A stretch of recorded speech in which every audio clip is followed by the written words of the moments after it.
I have to advertise this shirt that I'm wearing. Okay. Can you see it? So the shirt that I'm wearing, it says. No, that one is a bit strange. Look, I'm not gonna read it, but the shirt that I'm wearing was made for me by Joel Leonard. And the reason I say this is because Joel Leonard is also the same guy who made the logo, the sketch logo for Paul and I. Um, I really like this shirt because it happens to have me on, which was a performance I did for Joel a couple years ago. And that work is going to be coming back, which is really exciting. But also because I just want to give Joel Leonard credit where it's due, because it's a beautiful logo. I think sometimes people don't take us seriously with that logo, but I don't care because that person who's in that logo image happens to be me as well. And so I'm really humbled and I'm really grateful. And I just want to say thank you, Joel. I am wearing your shirt. Keep on keeping on. Thank you.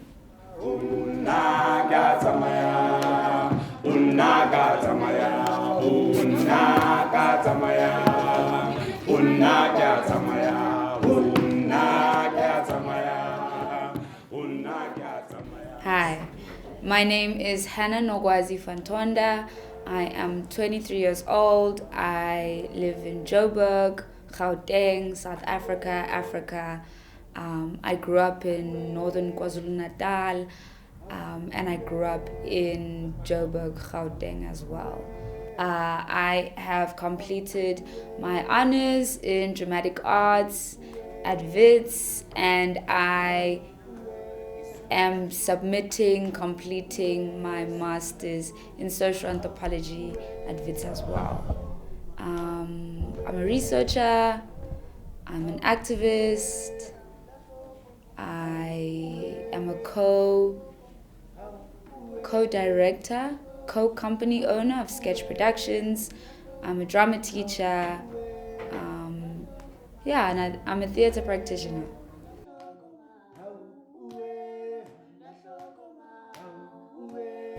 Creating work this year, I think, has been so crazy because regardless of COVID-19, I was going to be creating work this year. And so when COVID-19 came, it put a lot of work on hold, which financially, that was exhausting. Emotionally, that's exhausting because you don't know what the future holds. And then I think at the same time I was discouraged and disheartened, I was excited to be able to do something during a pandemic. And I think that's also why I'm really grateful that I've had this opportunity, is because who would be able to say, I directed a piece of art in the year 2020? And for me, that's kind of like a weird improvised goal that happened after COVID-19 hit and a lot of artists, we were out of work.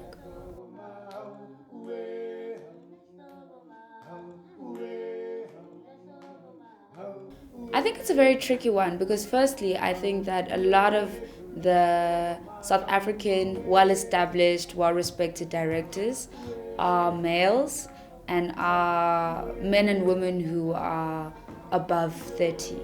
And I do think that it's challenging because if you've grown up most of your life where the internet wasn't really a huge factor in your career, then I think COVID-19 has brought quite a shock, a horror, a stubbornness, not wanting to move forward, whatever moving forward looks like or means. But for me, I think because I'm a bit younger, because I sort of grew up in the late 90s and then through the early 2000s, the internet was something that continued to just progress and almost take over one's life. And so on the one hand, I was like, okay, it's challenging. But on the other hand, I'm like, okay, but if I'm so used to being in front of the camera because I'm on Instagram, I'm on Facebook story, I'm a mess in the emails, I'm out here on Tumblr, I'm twisty on Twitter. I had to ask myself the question, okay, at what point does creating a social media alter ego change from having a live shared experience. I do definitely think that it's a challenge for all of us, regardless of when we grew up, to merge theatre, the intimacy in particular, to merge the intimacy of theatre and to merge sort of this filmic aspect that doesn't make it a really good film, but still allows a theatrical element and for the audience to still suspend their disbelief. Majority institutions, especially theatre institutions in our country, are established by very supremacist, gendered, stereotypical people. And so oftentimes, even when there's a new wave of faces, the institution is so strong that those faces have to sink or swim in the institution. The institution is very slow to change and is very unwelcoming. However, when the institution gives you an opportunity to get in, if you miss the opportunity, you probably will never be allowed back in.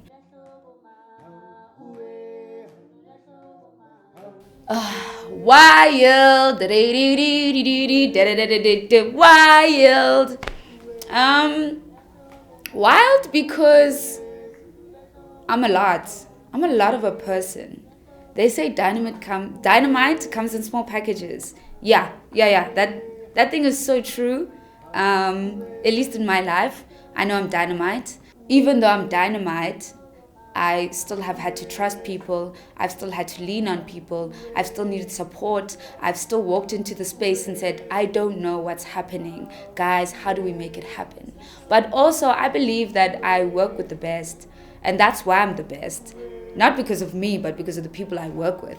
Maybe nobody saw me work hard, but I worked to get there. And so when I got there, I didn't play around, and in that breath I didn't want anybody else to play around. And so when people were playing around, yeah, hey, that dynamite, that bang bang, but definitely wild. I don't know, I think for me I would say I'd work with myself again because I'm kind of stuck in my body.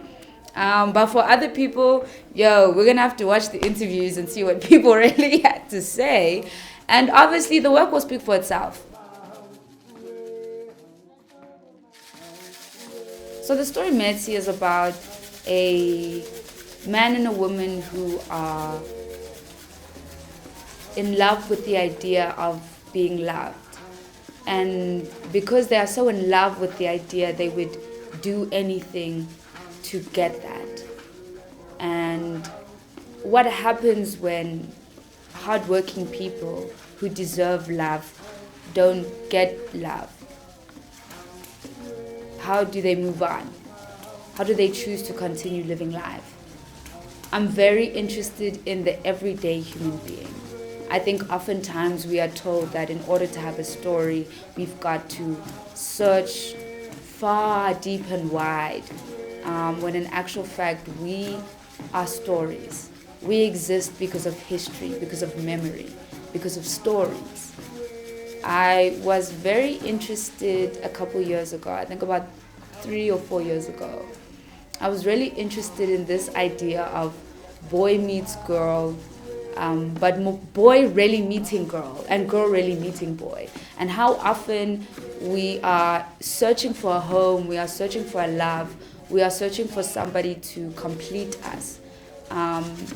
And obviously some of us will have excuses for why that's not working, or others will have excuses for why they feel like they can't leave because they feel like they've become one with somebody, they feel like they've lost their identity through gaining the identity of someone else. And I was really interested in how identity is lost and found. And as soon as one has a sense of identity, how they create a home out of that. I got really interested in this idea of what brings life but also brings death.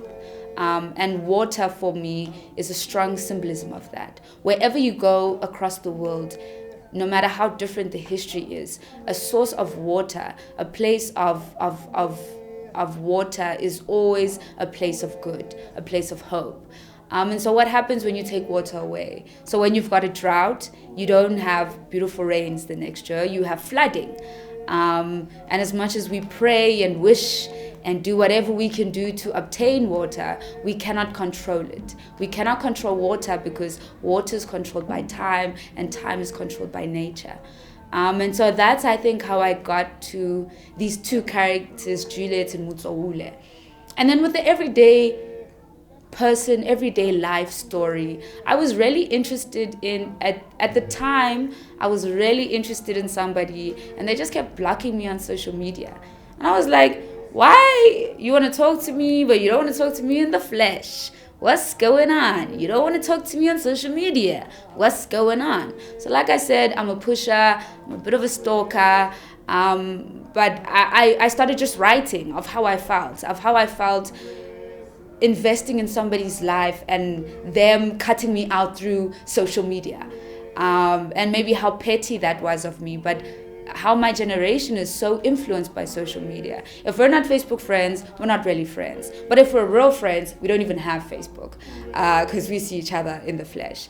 And then also really interested in my past, finding out some things about family members and then just merging sort of this past that I was also, I guess, maybe unaware of, and this current situation that I was sitting in, and how water felt like such a great part, such a great tool.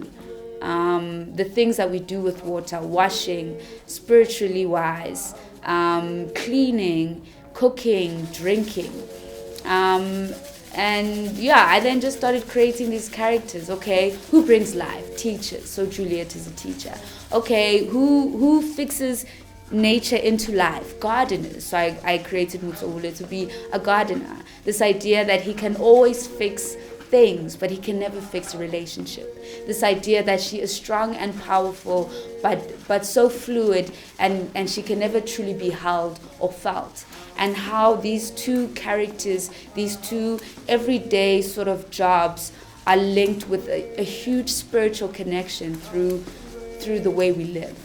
And how, okay, if we were to marry these things, these ideologies, what would we create? We would create a source of life that could also be strong and dangerous.